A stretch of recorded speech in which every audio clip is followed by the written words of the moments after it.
start to put tension on my string drawback, I was like, okay, I'm gonna smoke. It's him. You can look at the horns when he's dead. I'm in the zone. Let the arrow go is perfect. So when they lose their front shoulders, you start, that's how you know they're smoking. Went about 5-10 more yards. He probably went 20 yards, a little step over, try to get back up. I saw him pull up. We rushed 4 meters rods that night. We got like 156 and something like that, and then the next day we came out to 163 even. You're listening to the White Cat Outdoors podcast, bringing you to the table where we talk about the outdoors. What's going on? Just me and Nick today, talking to you guys for episode 112. Yeah, I guess we're not doing this on our typical night, and Tom's out of town for the weekend, so Yes. I guess we'll have to give this one to him. Yeah, this one's not a mark on his attendance. Nah, maybe. Maybe. But he didn't even come down to the Great American Outdoor Show with us. So yeah, so honestly, what would he have to say? He'd be sitting over there probably talking shapes. Probably. Making no sense. Yeah. So, as kind of just foreshadowed into there, Frank and I just got back from the Great American Outdoor Show, the biggest outdoor show in America. Mm-hmm. It's massive. Had a great time. It was good to be back, I guess, because very good. It was canceled last year, and it's pretty upsetting, and I was glad to see it back, pretty much 100%. Yeah, it seemed like there was a few places where it was a little bit thinned out. Yeah. Like in the Outfitters Hall, there was some empty places. But yeah, for the most fishing part, seemed little, and then like the turkey calls and duck calls seemed really scarce this year, I thought. Yeah. That hall's small anyway. So. Yeah, but it just, to me, didn't seem like there was much. Mm-hmm. Like, typically, it's like overwhelmingly loud with duck calls. Yeah. And it wasn't nearly as bad as I remember in the past. I mean, I'd still want to blow my brains out if I had to sit in there all day. But it didn't seem as bad. Yeah. But no, it was pretty much full capacity, I would say. I mean, like we said, I would agree. It was thinned out a little bit, but not too much. And it was definitely really, really good to be back down there and wandering around talking to people. It was a good time. Yeah. It was really, really cool to see our buddy Hunter over at the Fish Gods booth. Mm-hmm. I didn't even know he was supposed to have a booth down there until like last minute. Yeah. So it was really cool to see him and talk to him about his first. I think that's their first outdoor show that they've done. They have plans to do some more. So they're just getting into it. But yeah, that was their first one, I think. That's a big one to start out with. Right? A week or 9 days long. But he said that they were doing really well and they were enjoying it. But it is a long event. We showed up about midway through the whole thing. Yeah. But yeah, so it was cool to talk to him. He had a lot of traffic there. So hopefully he'll be back, and hopefully it was beneficial for him. Mm-hmm. Yep. What kind of products or different or booths did you like getting into? I didn't really look at many products. I was thinking about going and looking at some bows, but I was like, I'm not gonna pull the trigger on that yet. I'm not gonna do it. And then we started talking to some other people in the archery hall. We were talking to Cody and the over at Lone Wolf Custom Gear booth and stuff. So I we stayed there way longer than I thought we would have. We left the working class booth, and I was like, all right, let's go look at some bows. And then we started talking to Cody, and I was like, okay, when we finally left there, because it was a long time we stood there talking. It was like an hour and a half or so, just bullshitting with Cody. Yeah. So after we left there, I was like, okay, I'm not looking at bows. We're just going to take off. But spent a lot of time in the Outfitters Hall, wandering around there because I can't remember if I said it last week, but Dad and I have been looking at planning a hunt. I think you did mention it, yeah. Yeah, we were talking about planning a hunt for the fall. So I was like, I'll just go poke around, see who's doing what, look at some prices and different things. So looked into that a little bit. And then you and I came across, that was the most exciting part of the show for me, honestly. Yeah. We came across a drop camp elk hunt that super cheap, and I'm definitely really, really looking forward to it. My dad said he's in. Is he? And so is Good. Tom's very interested as well. Good. Yeah, that seemed like a really cool hunt. It was because I like doing DIY stuff. It's I think that's a lot of fun to do DIY things. You're out on your own. You're not guided. So it's all your knowledge to get the animal down. But the drop camp kind of gives you like a head start. It puts you in an area that will likely have elk. Yeah, and it saves you a little bit of time and money with the camp because they have the camp there for you already. Yeah. All they just bring you in and Drop you ya. loose. Yeah. Called a So, drop camp. Yeah, so I And it definitely was super reasonable too. That was what Yeah. we've looked at like fully guided elk hunts, and they're $8,000 sometimes or more. It's Yeah. crazy, and that's just out of our price range, especially at our age. And then the DIY ones are still expensive by the time you get a hotel or all, because I don't have any like backcountry You don't have gear. a wall I don't tent or- have any of that stuff, so it gets expensive really fast. Yeah, and then but- you got to get there. You got to take the time off work, and you don't know if you're in the right spot. Yeah. So the drop camp, we found, everything is there except a sleeping bag and the food you want. Yeah. They have a wall tent, they have a cookhouse, cots. All you got to do is bring your food, your rifle, all that basic stuff like that, and it was like $1,500, and then you got to buy your hunting license. Yeah. So I mean, very reasonable, and I think it would just be a really cool introduction to a Western hunt for all of us. No doubt. I definitely want to contact those guys and talk to them a lot more. And I want to see. Probably. I know it was 4 minimum, but I'm wondering if we had 5 or 6, if that was okay too. Because that's why I want to talk to them some more, just to see how much area we're working with, how much ground we can cover, because you might not want more than 4 people, depending on your access to different places and how easy it is to. Because if you have access to 100,000 acres or whatever, okay, you can put a dozen guys in camp. But if it's not accessible, you can't move around.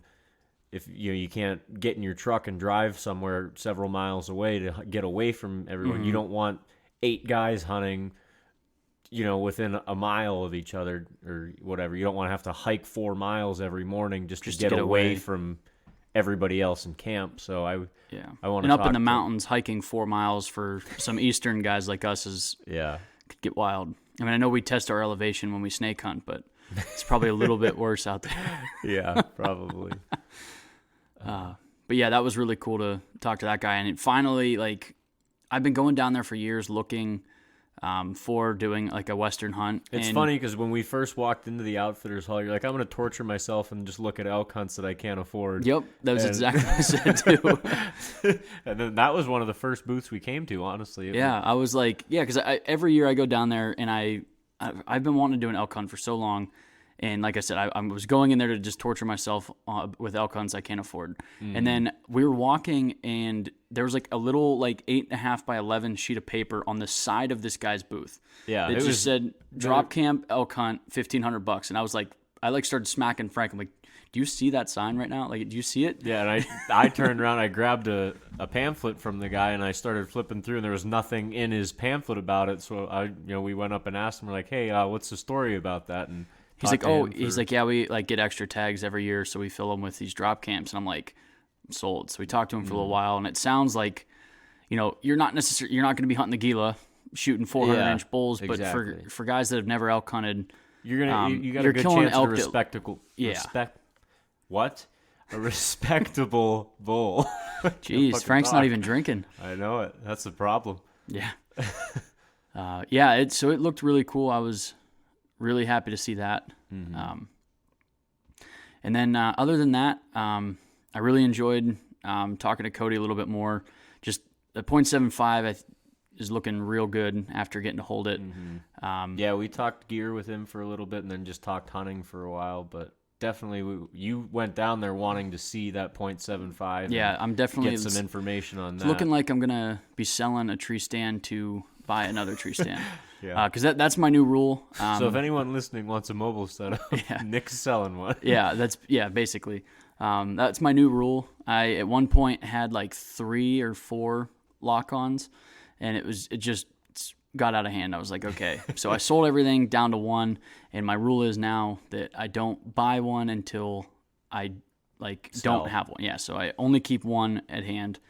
So that's what's going to happen. I'm probably going to be selling this one. So if you're looking for a full mobile setup, I got stand and sticks. Hit me up. About to hit the market. Yeah.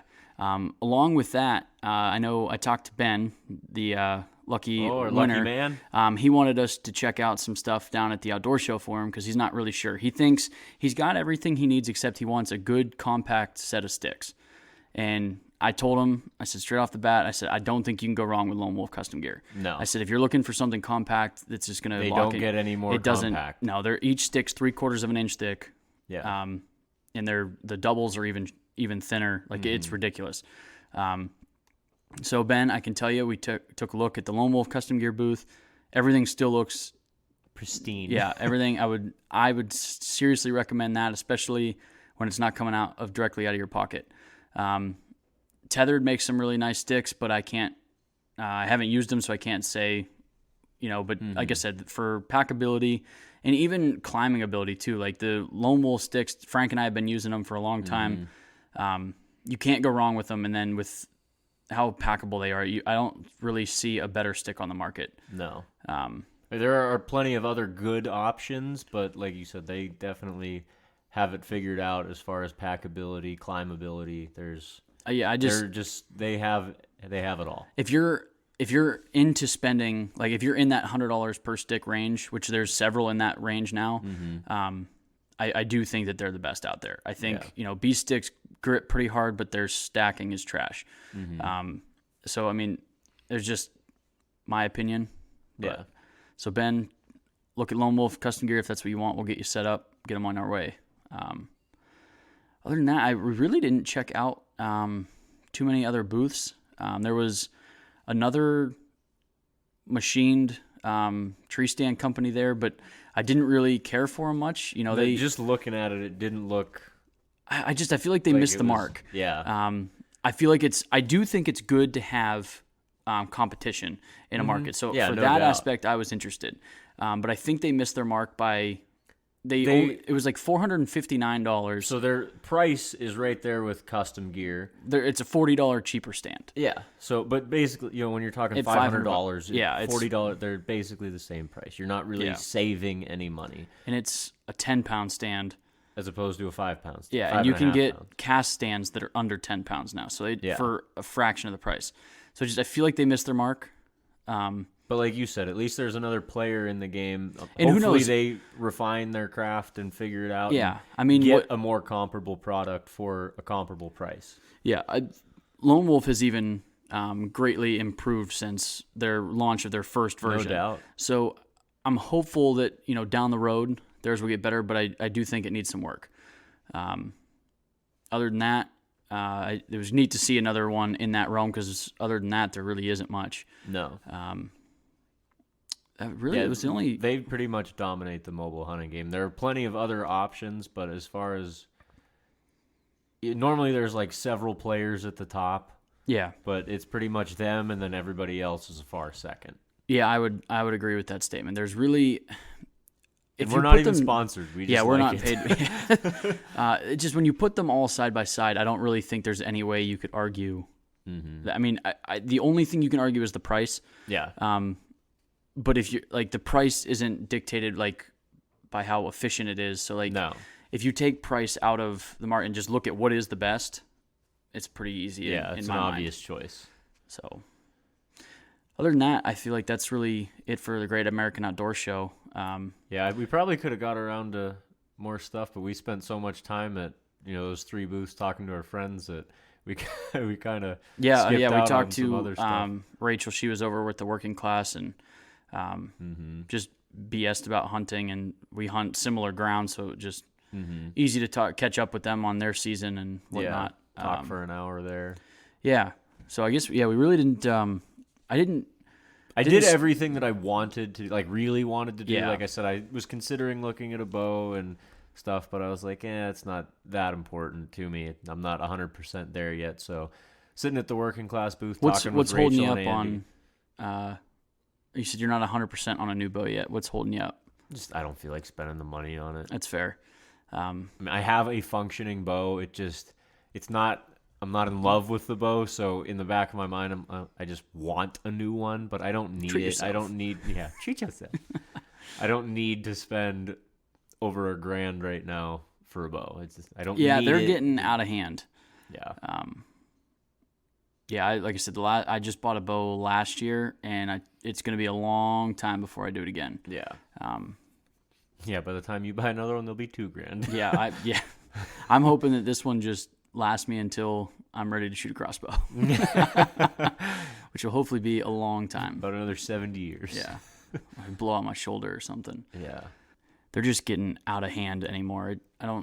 I hope that they don't get any more expensive, but that's not really the way that they're heading, unfortunately.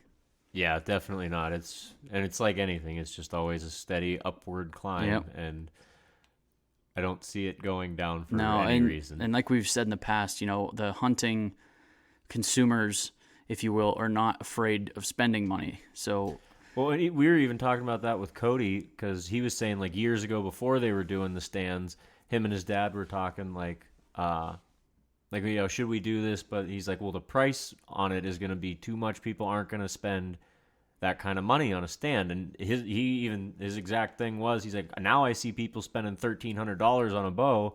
And I'm like, okay, we can definitely sell this stand for what it would cost to make money on it. So Yeah. he made the exact same point that bows are getting ridiculous. And what But you people just said, pay- that the hunting community, they're going to spend the money on the equipment that they want. It doesn't matter what the For price most of tag these is. people, that's their hobby. You look at a guy that's into cars, and Yeah. his expenses are probably way more than most hunting guys. Yeah. A guy that's building motors and stuff. That's their hobby. They probably don't do a ton of hunting. Yeah, I like woodworking a lot, and the tools that go into woodworking effectively cost a lot of money. Yeah, you've been trying to look at a new planer. Yeah, there's $4,000. Yeah, well, I mean, my forging, for a hunk of steel to bang metal on is $500 if you want a good anvil. Yeah. Like, it's just any hobby you get into, You're gonna spend money. You're gonna spend money, and I think you draw the line where you got to draw the line. Whatever you can afford is what you can afford. There's an option out there for everybody. You can go on eBay and pick up an older bow that still kills deer. Yeah. For $250. I think people forget that a bow that was made in 1990 killed deer in 1990, and it's still going to kill deer now. There's records of bucks that were shot back in the 70s. Yeah. It's not. The new bows aren't going to help you kill a deer any better. It's just you're gonna look better doing it. yeah, that's really it. And and we fall victim to it too. All of us are shooting Oh, absolutely. newer bows. And I mean, you always want the newest thing, Of course. just because you want to see the new technology. And you want any little edge that you can get. But Yeah. at the end of the day, the biggest edge you can have is just practicing with your equipment Yeah. and knowing it well. It doesn't Well, matter if and it's even- 50 years old. It like you said, it functioned before, it'll function now. Yeah, and even we're guilty of it with our tree stands and stuff, like how much we like Lone Wolf custom gear. We were talking to Cody, and like your dad, he hunted out of a 2x6 for a long time. Yeah. And he killed just as many deer, if not probably way more than I've ever killed at this point. Yeah. Out of a 2x6 that he nailed to the side of an apple tree. Yeah. You can get it done with whatever means, whatever you got to do to get it done. If you want to do it, you'll do it. Yeah. So don't let that sort of thing scare you. If all you've got is grandpa's old bow and an old lock on, or even nothing, you can still get it done. Yeah. No doubt. I figure that wraps it up for this week. Yeah, keep it short and simple. It was good time down at Harrisburg. Yeah, We we're had a lot of fun. hoping to have a guest next week. Now that hunting season's over, you probably got your stuff to a taxidermist, but some guys, they already, they put them in the freezer. They're not really sure what they want to do. But even if it's not deer, we're hoping to get a taxidermist in next week, and she's also very talented with turkeys. So we'll lead Turkey season's coming. Yeah, right turkey up. season's coming real quick. And turkeys aren't easy to do.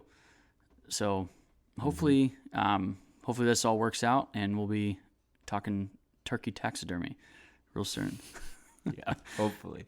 But I guess keep on ice fishing, keep trapping, and whatever you guys got to do to get outside.